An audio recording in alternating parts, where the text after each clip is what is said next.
वैद्यकीय बिलांची मंजुरी, फिटनेस प्रमाणपत्र यासह शासकीय कार्यालयात लागणारी वैद्यकीय प्रमाणपत्र देण्याचे अधिकार जिल्हा शल्य चिकित्सकांना असतात।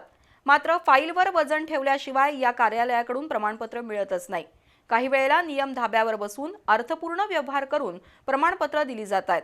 वैद्यकीय शिक्षण मंत्री कोल्हापूर जिल्ह्यातील असूनही राजरोसपणे शल्य चिकित्सक कार्यालयाचा कारभार अर्थपूर्ण घडामोडीतून सुरू असल्याचं चित्र आहे।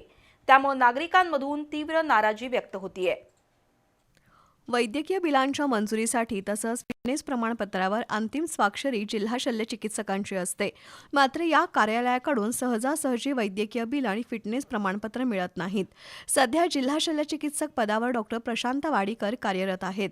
यापूर्वी एका महिला जिल्हा शल्य चिकित्सकांच्या काळ्या कारभाराचा पर्दाफाश ठाकरे शिवसेनेचे उपनेते संजय पवार यांनी केला होता। त्यांनी शल्यचिकित्सक कार्यालयाचं दप्तर तपासलं होतं। त्यावेळी एक लाल डायरी सापडली होती। त्यामध्ये कुणाकडून किती पैसे घेतले, मोठ्या साहेबांना किती दिले, तथाकथित संघटनांना किती दिले याची नोंद त्या लाल रजिस्टरमध्ये होती। हे रजिस्टर जप्त करून चौकशी करून दोषींवर कारवाई करण्याचे आदेश सार्वजनिक आरोग्य मंत्री प्रकाश आंबेडकर यांनी दिले होते। त्यानुसार कोल्हापूर जिल्ह्याचे आरोग्य संचालक डॉक्टर दिलीप माने, सांगलीचे जिल्हा शल्य चिकित्सक डॉक्टर विक्रम कदम यांची नियुक्ती केली होती। या समितीनं माजी जिल्हा शल्य चिकित्सक आणि सध्याचे जिल्हा शल्य चिकित्सक डॉक्टर प्रशांत वाडीकर यांच्यावर दोषारोप पत्र निश्चित केलं होतं। मात्र अजून त्यांच्यावर कारवाई झालेली नाही। तोवरच या नवीन जिल्हा शल्य चिकित्सकांनी पैशाचा खेळ सुरू ठेवलाय। फिटनेस प्रमाणपत्रासाठी तज्ज्ञांकडून तपासणी न करताच थेट जिल्हा शल्य चिकित्सक सही करून प्रमाणपत्र देत असल्याचं निदर्शनास आलंय।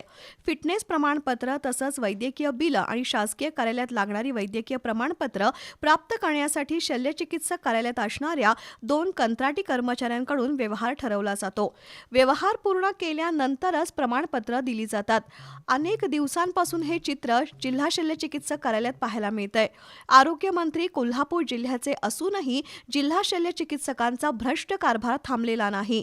तर लाल डायरी प्रकरणी सध्याच्या जिल्हा शल्य चिकित्सकांवर दोषारोप असूनही त्यांच्यावर कारवाई झाली नसल्यानं भ्रष्ट कारभाराचा पाढा मागच्या पानावरून पुढच्या पानावर सुरू आहे। आरोग्य मंत्री आणि आरोग्य विभागाचे वरिष्ठ अधिकारी या कारभाराला चाप लावणार का असा प्रश्न नागरिक उपस्थित करतायत।